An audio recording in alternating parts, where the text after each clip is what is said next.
I want to say something first. Jason Goodall. Yeah. You're in your medically induced coma right now because you had a heart attack and you have COVID. I want you to know that I love you. You're a great friend of mine. Once you get done, get out. I'll be back at your place. We'll be making steaks and burgers. We'll be doing comedy. We'll be filming skits. We'll be doing everything. I just love you. You'll get through this. Kelly, you're great.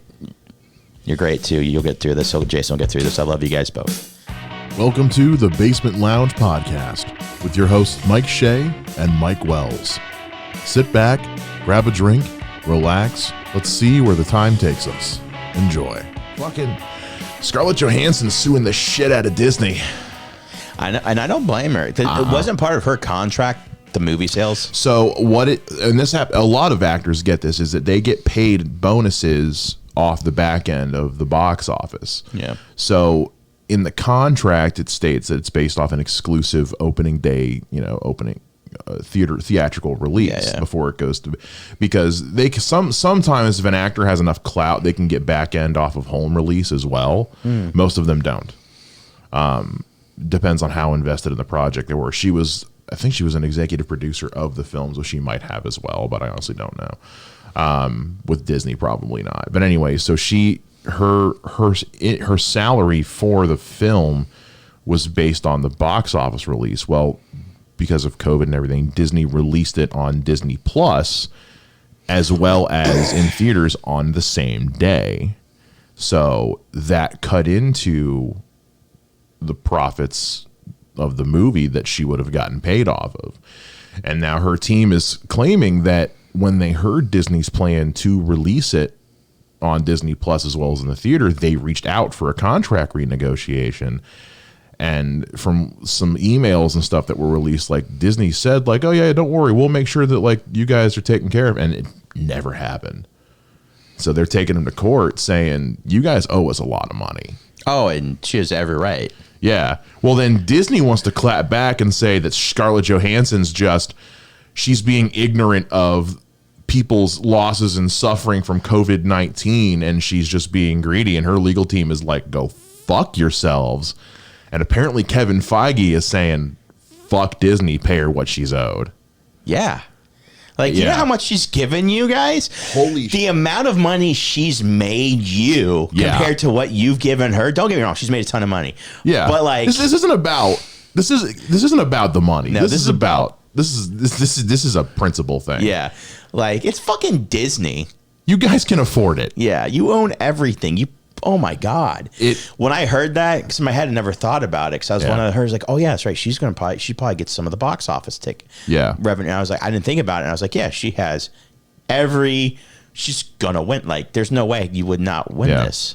Well, this happened last year too. So the first movie that got released streaming as opposed to theatrical was Trolls World Tour. Yeah. And this happened with Justin Timberlake and Anna Kendrick. They had the same problem.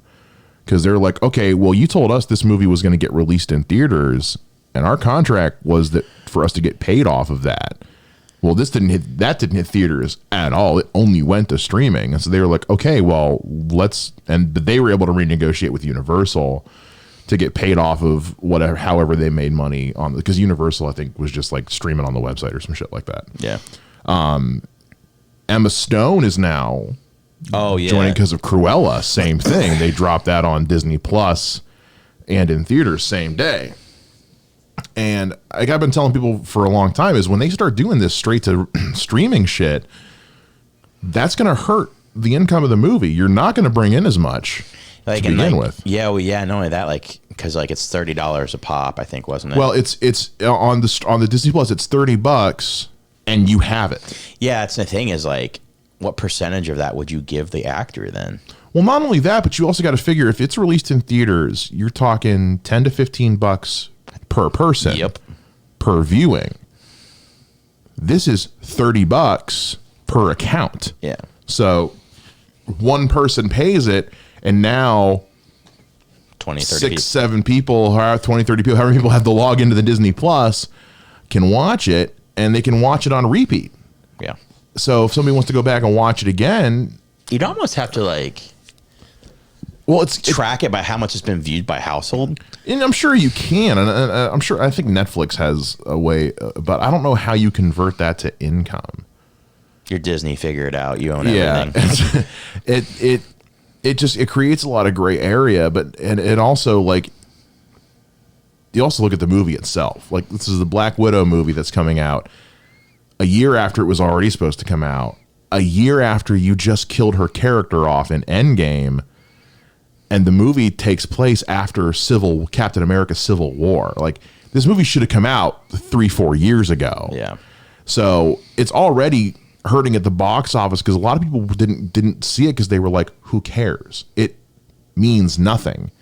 It has no bearing on anything story-wise with the MCU and all that. We know she's going to make it to the end of the movie because she's got to live to die in Endgame. Now, I know allegedly like the post-credit scene leads into the Hawkeye series, I guess, in some way. I haven't seen the movie yet. I haven't either. I haven't still watched Loki. You need to watch Loki.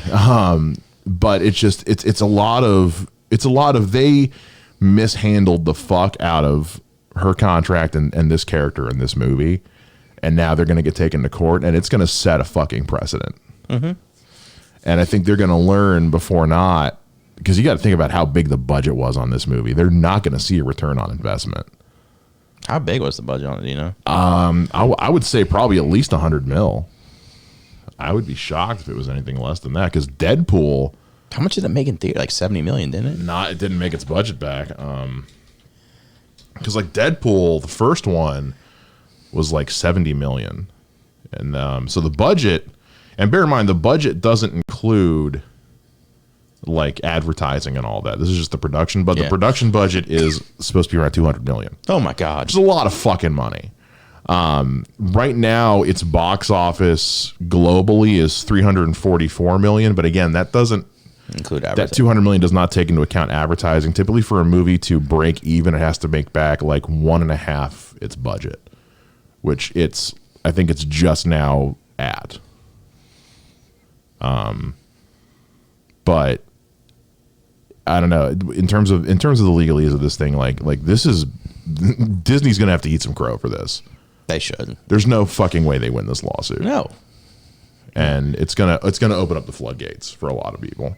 And she should take the money she wins and donate it. Oh yeah, donate it to. I don't know. Donate it to Seth MacFarlane's Get Away from Fox fund. I heard about that. Yeah, he wants away from Fox because of Tucker Carlson, doesn't he? Because of Cuckle Tarlson. Fuck yeah, that works. Yeah, I didn't read. You mentioned too. I heard about. I was like, oh, I haven't read. What is Fox gonna do? I don't know. I haven't read. Well, I mean, also if you've ever watched Family Guy, they take shots at Fox all the time.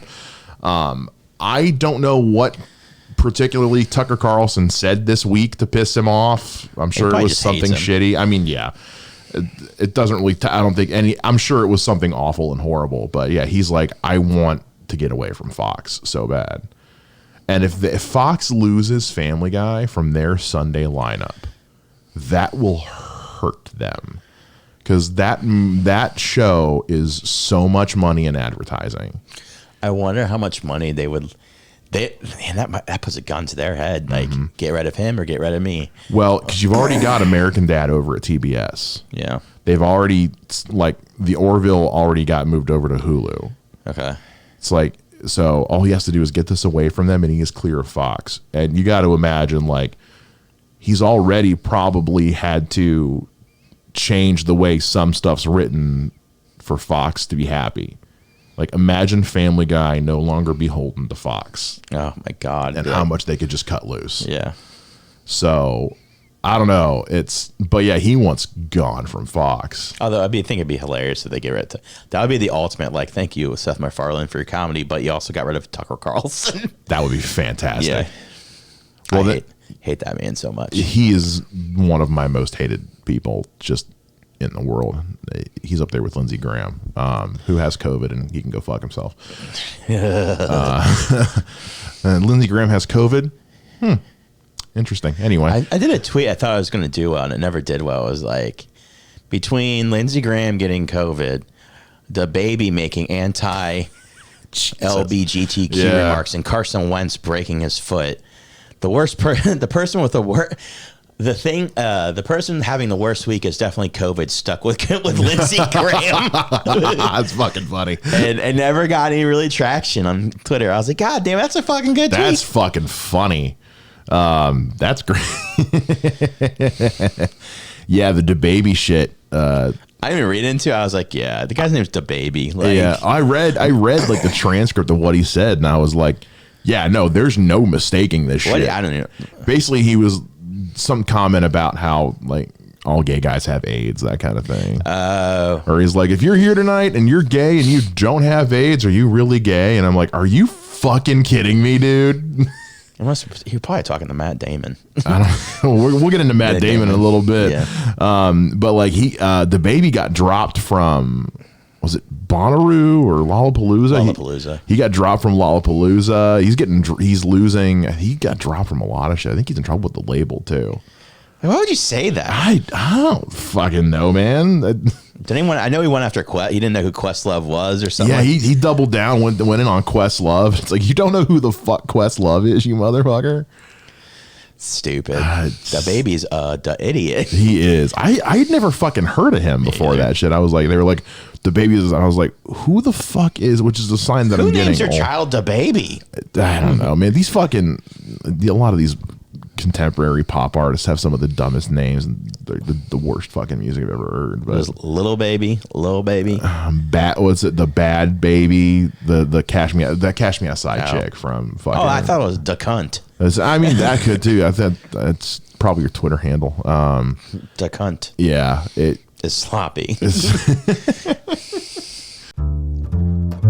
We always want to hear what you guys have to say, what your thoughts are on whatever it is we're talking about, and it's real easy to do that. All you got to do is go to our website, tblpod.net, and through our website, you can either send us a message or click the little blue microphone button and leave us a voicemail, and we'd love to share it on the show and hear what you guys think and hear what you guys have to say, because we want you guys to be a part of the conversation here at the Basement Lounge. Yeah, this Matt Damon shit. His daughter had to write him a letter about why he should stop using the bad gay F word. I knew that she said something. I didn't know she wrote him a letter. It was like she like got up from they were like I guess it was like he said something like at the dinner table or some shit. And she like got up, went to her room and like wrote him like a whole thing about why it was bad to keep using that word. And I'm like, how is it in 2021 you still didn't fucking get that, man? It's from Boston. That's his whole excuse. Like, I'm from Boston. I know people from Boston who don't use that word, dude. I just I was sitting there when I found out. I was like, I mean, she write this like 12 years ago? Like, I don't know. I like Matt Damon too. I do too. But right now he can go fuck himself, especially because then like the next day he's like, well, now hang on, I've never used it against gay people. I'm like, the word itself is a homophobic. If I just walk around using the N-word but never use it at a black person, Nickelback all the time. I'm still using the N-word, motherfucker. Like, unless you're British talking about a cigarette, which you are neither. What if he was? I just like cigarettes. But yeah, like his daughter had to write him a letter. Damn. Just say, here's all the reasons why what you're doing is awful, Dad. Yeah. I don't think I think of. He just took one of Martin Scorsese's films very seriously and just kept on going with it. Because, like, when I saw that, I was like, how did you not know? Yeah. But there's no excuse. Maybe you're that fucked up in Boston to where you're like, I feel like there's no excuse. When anymore. I fuck my wife, that's what I call her. She hates it, but I don't know why I made the fucking. I don't know why you went Rodney Dangerfield all of a sudden. Yeah, I feel like you can't use that excuse of, oh, I didn't know. Like, it's 2021, man. We're so far past that not being okay. Yeah. Like, I know South Park did the whole episode with the bikers and all that, and it's a funny fucking episode, and I get it. But it's just we're not in that place anymore, man. And to be someone who's supposed to be tuned into that kind of thing, especially in Hollywood.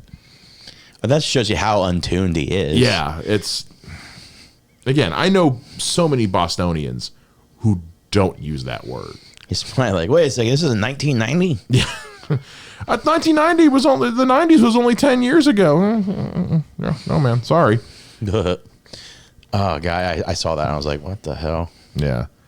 Well, it's throwing it up there with the baby thing. It's the baby thing. It's so hard to say. The baby thing. It's a debate on the baby.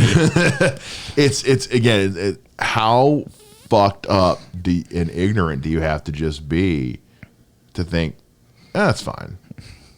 There's no possible way this can come back to haunt me. No, none at all. But also the thing with the difference here is with the baby, that was at a public thing. He was at a concert. Matt Damon just volunteered this information. Yeah. It's like, hey, did you know my daughter last night told me to quit saying. Did you see my tweet on it? Matt Damon is so woke he threw himself under the bus. He just canceled himself. That's impressive. That's very impressive. Be like, I'm gonna fucking show these. Yeah. What happened a couple years ago with Liam Neeson when he talked about hunting down the black guy in Ireland? I mean, that one was a little bit. I know that was a little bit different, but again, it's like, yeah, that was about somebody what? It was killing his sister. His sister had been raped. Yeah, okay. And she said that it was a black guy who did it, and it wasn't. It was the choice of language he used. Yeah. Like, I wanted to go track down some black bastard, and I was like, I kind of understood where he's like. Well, it was literally what he said. That Yeah. Because like anybody would be like, somebody fucking raped my sister. Like you'd kind of want to track them down. And, yeah, sure. It was the choice of words, but also like Daily Show guy. Trevor Noah even commented on that, where he was like, he was like, yeah, what he said was fucked up, but he also apologized and explained why he said what he did. Yeah. It's like the idea is we're supposed to want people to apologize and recognize what they did was dumb. But with Matt Damon, he was like, hey, everybody, guess what I just learned not to say? Why would you think that was a cute, fun story? What if he did that? What if he was like, that's why Matt Damon. Matt Damon. No, I saw that. I was like, this is a weird thing to. It would be I don't know what's worse, like if he was caught saying it at like an event or something, but to just volunteer that story. It's like, yeah, you guys want to hear a funny story? I was having dinner with my family last night, and I just start calling this dude up, and my daughter writes me a whole letter about why it's bad. How fucked up is that? My daughter wrote me a letter about that. All I said was Fig Newton. So I don't know. It'll be, I'm curious to see what if he, because I mean he hasn't done a whole lot. He doesn't need to lately. I mean, he's doing that. Is it Clearwater or something like that? Where he plays a redneck, doesn't he? Going over to try to get his daughter, who's like a lesbian or something like that, out of jail, or break her out of jail. Something like that. Yeah, I don't know. We'll be curious to see how that does. I think it's gonna be good. I like most of the movies he does. Yeah. Like, I can't remember last time I just mean like nowadays people are really quick to like destroy somebody over something. Well, yeah, destroy and like like not go see his movie, that kind of thing. I didn't think it was going to be great. Like, it's not your prototypical Matt Damon movie. Like maybe $20-30 million probably makes like that. Like it's not going to be like, I don't think it's going to be like a great movie. No, that's going to be like a blockbuster Matt Damon. It's not your prototypical Born Supremacy or fucking Jay and Silent Bob Strike Back or Good Will Hunting. But also going Hunting Season. Applesauce, bitch. Also going forward, I wonder how and if it will affect like him getting cast, that kind of and stuff, that kind of thing. So. But also he doesn't do as much. I mean, he did a cameo in Thor Ragnarok, for fuck's sake. You might get like one movie a year out of him if that. If you're somebody who loves podcasting like we do, or you're really interested in getting into it for the first time, there's an awesome tool available to you to make everything super easy, and it is called Poddex. Poddex supplies you with decks of cards that you can use for new episode ideas, interview question ideas of all different kinds of topics and styles, and it's so easy to use and so easy to get started. All you have to do is go to poddex.com and use the code TBL10 to get 10% off your total purchase at checkout. That's the code TBL10 at poddex.com. I just think it's hilarious that then like Ben Affleck always pops up and like Kevin's like you're like us Kevin's Ben Affleck like when he pops in Clerks 2 and you're like that's fucking I wonder if like you see they start filming Clerks 3 I'm like I wonder if he's going to be in Clerks 3. I hope so. Well, I love in the Clerks too. He starts making fun of Ben Affleck. Yeah. They cast Ben Affleck. Who's Ben Affleck? I don't know. Some two-bit actor from Boston. he was a good one, I think. It's so wild. Like when they started, I don't know. I'm just super pumped. I love Kevin Smith. The only Kevin Smith movies I haven't seen are the Walrus one. The Walrus one with. I can't think of it. I think it's called The Walrus. I haven't seen Yoga Hosers. I haven't seen Yoga Hosers, but that's his daughter. Yeah, it's his that's daughter. The movie that made him love directing again. Is it really? Because he just got so sick and tired of just like directing and writing movies. Well, because before that, the last movie he had done was Red State. Was it Red State or was it Zack and Mary? Oh God, I don't know. I think it might have been Red State. I'll take a look. Red State's a good movie. Yeah. But no, apparently he like lost his love of like directing and writing movies, and then him doing the movie with his daughter was like made him fall in love with like Tusk. There it is. Yeah. So it went Zack and Mary, Cop Out, which I haven't seen. He hated Cop Out. Really? Well, that was the only one he had. That's the only one he's directed that he hasn't written. Yeah, he did not like Bruce Willis. Oh, really? And then Red State, Tusk, Yoga Hosers, then the Jay and Silent Bob reboot. I haven't seen Reboot either. I haven't either. Kilroy Was Here is something he's working on right now. I don't know what that is. And then Clerks 3. Talk about a very interesting career as like a director. Because people talk about Chasing Amy all the time, and that movie is incredible. Mm-hmm. When you look at like what your typical Kevin Smith movie is, and then you look at Chasing Amy, and you're like, what the? You always said that's the one the Oscars missed on. Yeah, no, I'd agree. Yeah, I'd 100% agree. Well, you look at like who all's in Chasing Amy. You've got Ben Affleck. That was one of his first big starring roles. You got Jason Lee's in this. Obviously Jason Mewes. Casey Affleck's in there, really young Casey Affleck. Matt Damon's got a bit part in there. I need to rewatch that. It's been forever since I watched it. But also like you got Mallrats, Shannon Doherty, Jason Lee's in that one. Stanley's got a cameo. Yeah. What's this? He also I never knew this. He directed Jersey Girl. Yeah. Mm-hmm. Which I don't love. Yep. It's not his worst, but it's not his best. But I'll watch anything Kevin Smith touches. Some of my favorite episodes of like The Flash were directed by Kevin Smith. Yeah, no, I did not know. I knew he directed him. I never know. Like the first one. Doesn't he do like one a year or something like that? He would do same thing with like Supergirl. He would do like one of those a year. The first one he did was an episode of The Flash, and that episode brought me to tears. It was such a good character-based episode. Well, he loves comics. Yeah. Oh, yeah. It was so in his wheelhouse. I remember the video of him. I guess he was at a screening of Captain Marvel, and have you seen Captain Marvel? Yeah.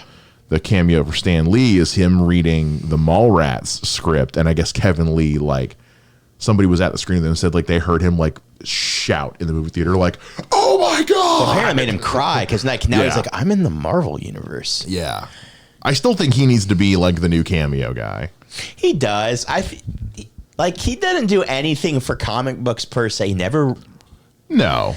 But actually, I'll take that back. He did some great contemporary runs for like Daredevil and Green Arrow. Okay. But what I'm saying, he didn't I don't know. He didn't invent anything. Sure, but he's brought comic books to like almost like a pulp culture-esque like. Yeah. To where like, yeah, and he was such good friends with Stan Lee. Oh, it was like his second father. Yeah. To where it's like, yeah, I feel like he should be the cameo dude, but they'll never do it. No. But like, I think it should be him or Deadpool. It should be Ryan Reynolds. It's just Ryan Reynolds. Dressed in a Deadpool outfit, but not really like. That's why, because Seth MacFarlane, him and Ryan Reynolds are tight. That's why if you watch the two Ted movies or The Million Ways to Die in the West, Ryan Reynolds has an unspoken cameo in every single one where he just is just on screen, never speaks. Yeah, it's so weird. Well, they got to pay him more if he talks.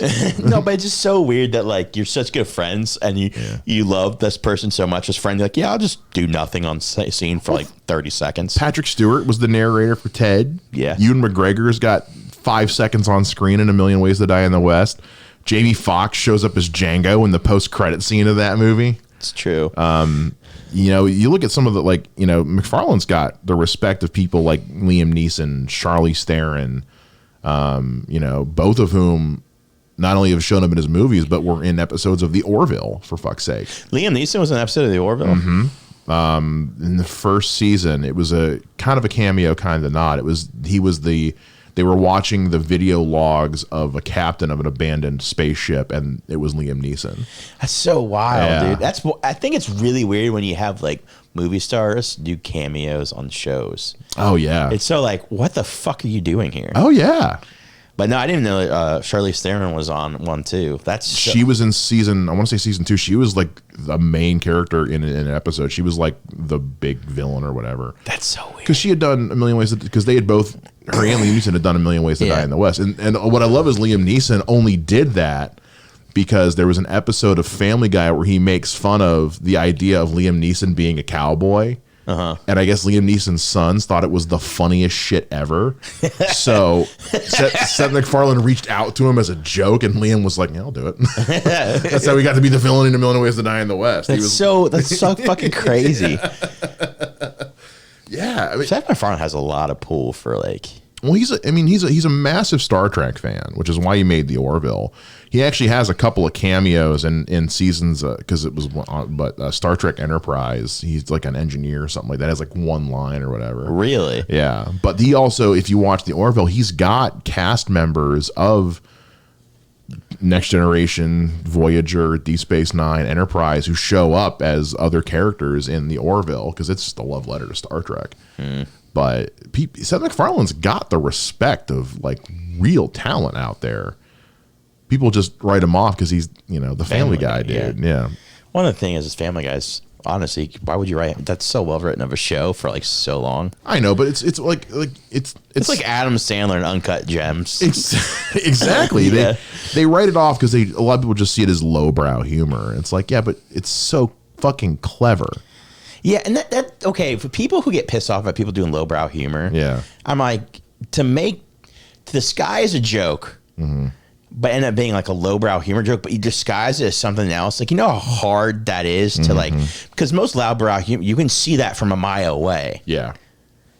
I just fucking, I had a comic one time say that. I think that's a low hanging fruit. I was like, did you see it coming? No. Well, shut the fuck up. Also, did you laugh? Yeah. Like, is it funny? Well, also who know somebody fucking else writes cares? your jokes. You shut the fuck up.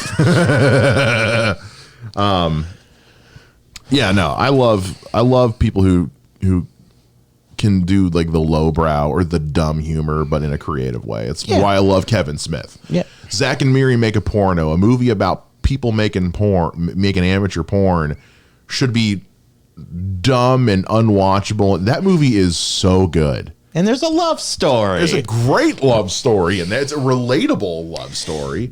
And it's just Double funny. Dutch rudder. Double Dutch rudder. He also got an actual porn star to be in that movie. So because you kind of have to. You got to find somebody who's cool with that shit other than Jason Mewes. So, yeah, that's true. but well, even just like in that movie, you got fucking Craig Robinson in that movie before anybody. Like, he was on The Office, and that was basically it. And Elizabeth Banks, who was on top of the fucking world and At the time, and you wouldn't necessarily see her making something like that. She's got a great sense of fucking humor though, and she's so funny in that movie. Seth Rogen, who, because that was when he was ruling the comedy world in movies at that point. Who else is in that? Jason Mewes is in that. Fucking Justin Long as the gay porn star. God. Fucking Brandon Routh as his boyfriend, Yeah, which is amazing. How the fuck? I mean, he's not really done anything though. Brandon Well, Routh. he's been doing that Legends of Tomorrow show. He's been in the Arrowverse shows. He was the Atom.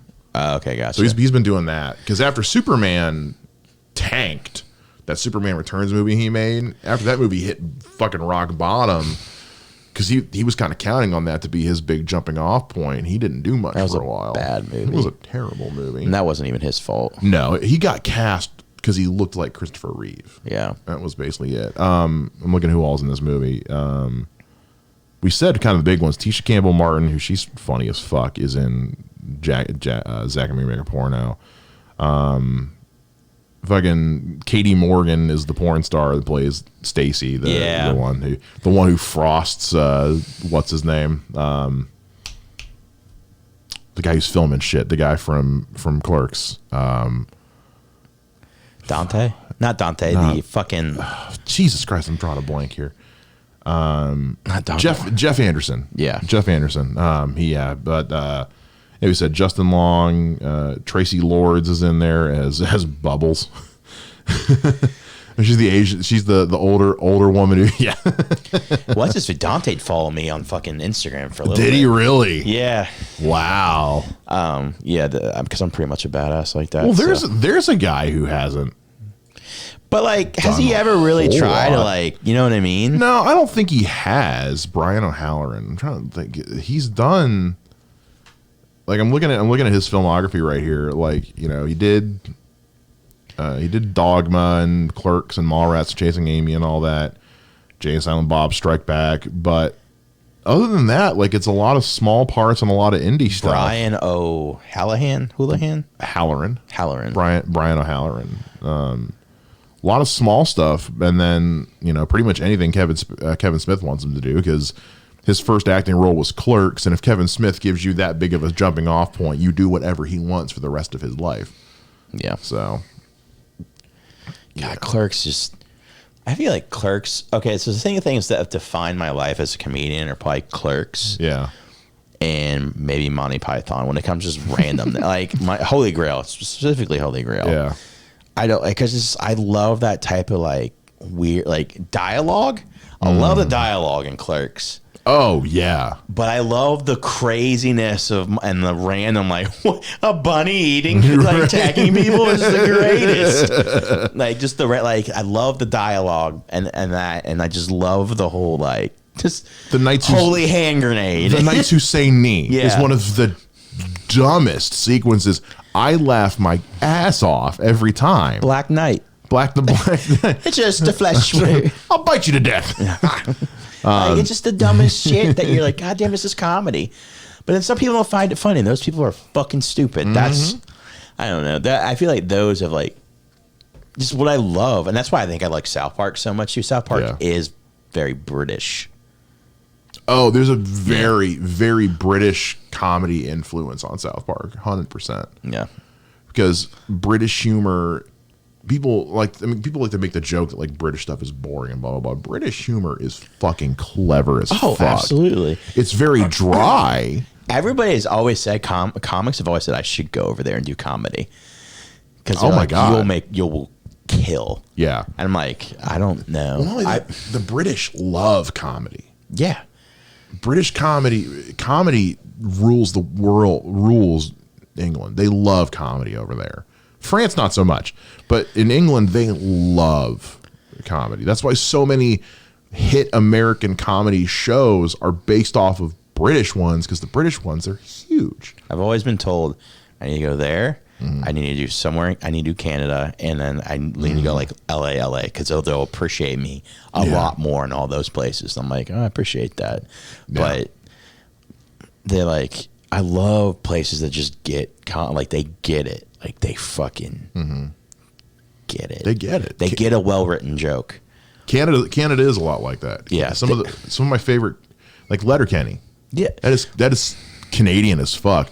That is some of the most, when we've talked before, that's some of the most well-written television comedy. Schitt's Creek. That's Canadian as fuck. Trailer Park Boys. I don't like Trailer Park Boys. I love Trailer Park Boys. I don't mind it. I don't go out of my way to watch it. The thing is, I just love it. It's Canadian, and like you think of a Canadian trailer park. Like that's like I just make one of those things that's like, I don't know, like it's one of those things, but like Schitt's Creek, like Letterkenny, wife hates Letterkenny, but she doesn't get it. It's a guy show. Well, not only that first opening scene. Oh, it's so funny. Yeah, just like I've shown. That's how I get. Whenever people are like, "What is it?" I'm like, just on YouTube, just go Letterkenny cold open. You just watch that opening sequence. That is so clever and witty and just fucking funny. Not only that, but also the timing. Those guys have to get that timing just right, and that's not a lot of editing. That is just them knowing how to play off of each other as well. It's having that great group of actors who know what they're looking for. Yep. Is so Canada. I mean, K. Trevor Wilson's one of my favorite contemporary comics too. He's good. Is that Captain Crunch bit is so fucking funny. We hope you enjoyed this week's episode of The Basement Lounge. If you guys want to know more about the show or get more involved in any way, shape, or form, head on over to our website, tblpod.net. That's tblpod.net. Leave us a rating and review on the reviews page and click the little blue microphone to send us a voice message. Let us know what you thought of today's show and share your thoughts on what we talked about. We'll see you guys again next week for a brand new episode. Every Wednesday, 8 a.m. is when they drop. Until then, as always, live well, rock on, take care, and bye-bye.